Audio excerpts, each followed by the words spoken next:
Welcome to Navigating Now, real talk for rocky times.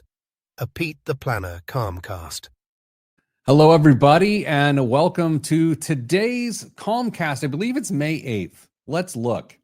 It's May 8th, 2 p.m. Eastern, every Tuesday and Thursday at 2 p.m. Eastern. We get together for 10 minutes.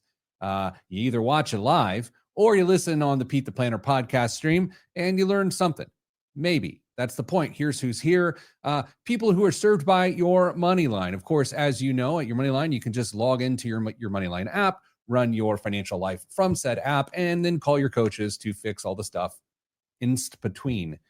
Don't believe that's a word. And welcome to the general public as well. Oddly enough, I feel a lot of validation around the idea that I'm doing this series over, I think I'm doing 10 weeks of this. I just had this feeling on Liberation Day that I need to liberate words out of my mouth every Tuesday and Thursday at 2 p.m. And the validation is this: there's going to be some fast moving news cycles. And that is what has happened since we last gathered, which was 48 hours ago. The Fed held steady on interest rates. Okay. And oddly enough, we don't talk about this a lot. I don't talk about China on the Navigating Now CalmCast. But I should sometimes. So obviously we're in a trade war with China. That, unless you've been asleep, that's what's happening. And you know that President Trump has been putting pressure on the Fed to lower interest rates so we can be more competitive within this trade war, that we can stomach more pain, if you will. I don't mean that negatively. I mean sort of mechanically. China has done just that. They have actually lowered their version of their Fed rate to make borrowing less expensive to spur businesses as they try to survive and compete and still grow during this trade war with the United States. So this is all real and happening in real time. So who knows how that'll play out? But I will say this, this morning, you likely saw that President Trump announced via a social media and then later traditional media, the first trade deal with the UK. So as you might imagine, it's going to take a day or two for us to figure out the complexities of that trade deal. It's not really for me to say whether it's a good deal or a bad deal. You make your own decisions on that, but I will talk about the mechanics of it possibly next Tuesday. But alas, here are the three topics for today, because this is about three topics. This is how the show works. It's sort of interesting to me.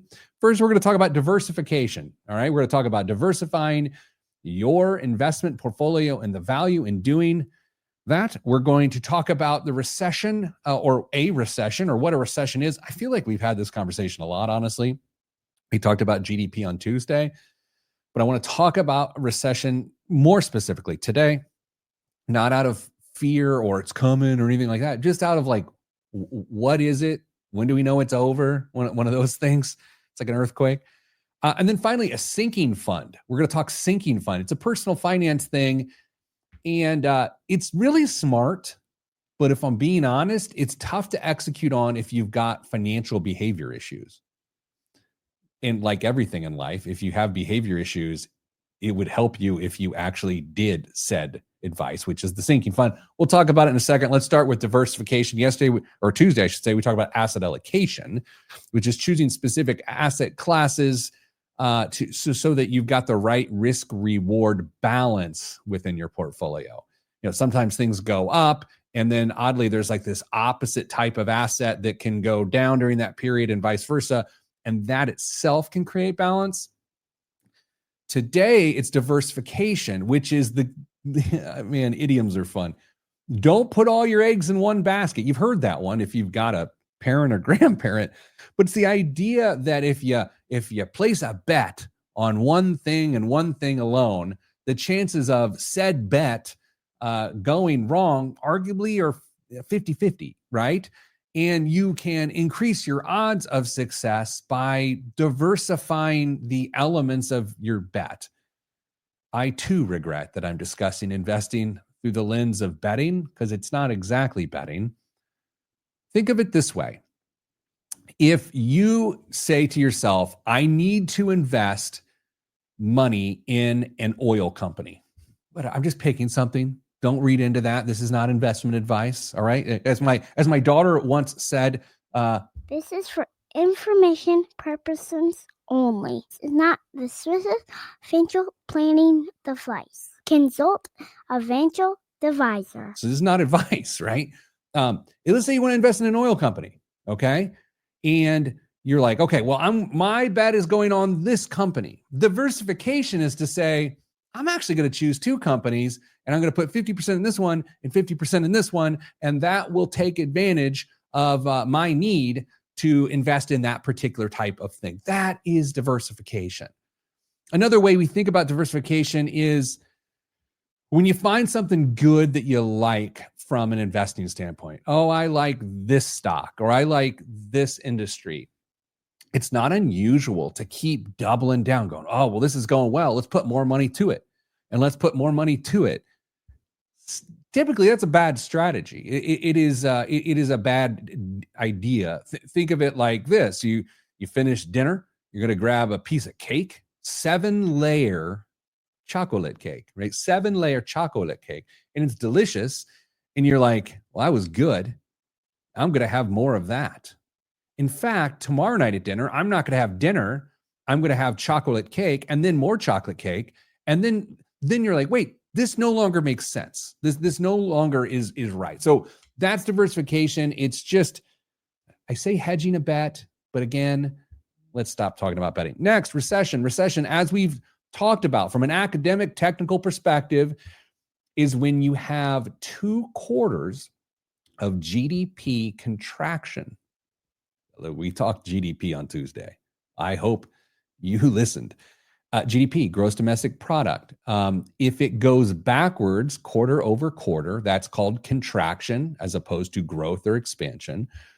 And if you have 2 quarters in a row or 6 months total of contraction, that's a recession.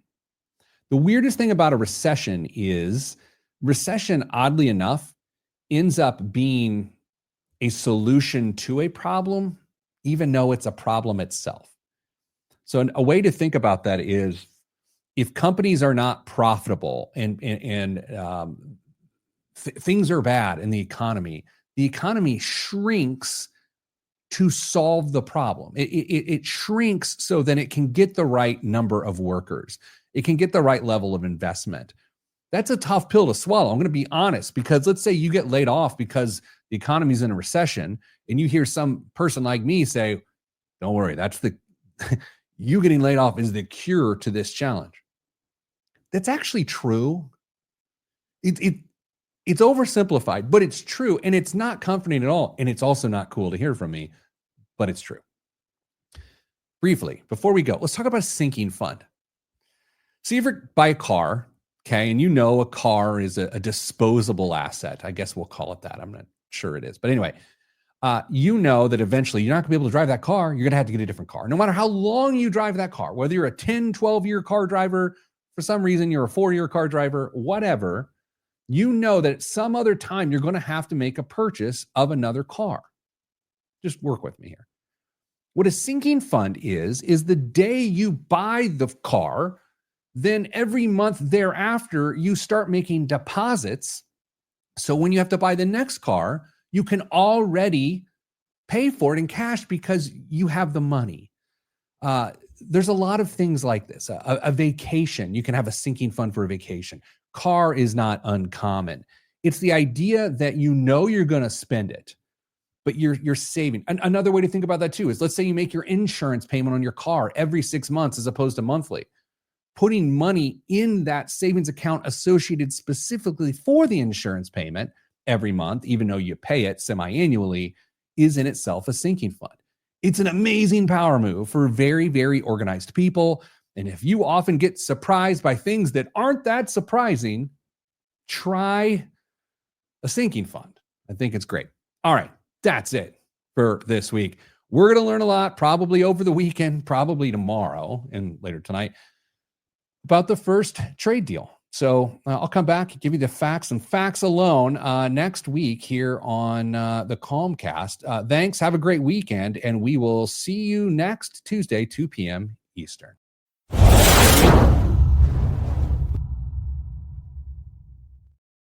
Get ready for full throttle coverage as we shift into high gear for Business at the Brickyard, presented by Liuna with support from the City of Westfield and Daniel's Family Vineyard and Winery. We're giving you the inside track on the powerful connection between motorsports and the Indiana economy. Join us at the Indianapolis Motor Speedway for exclusive interviews, behind-the-scenes access, and the stories that drive the business of motorsports. So buckle up and join us for Emmy Award-winning Business at the Brickyard coverage all month long.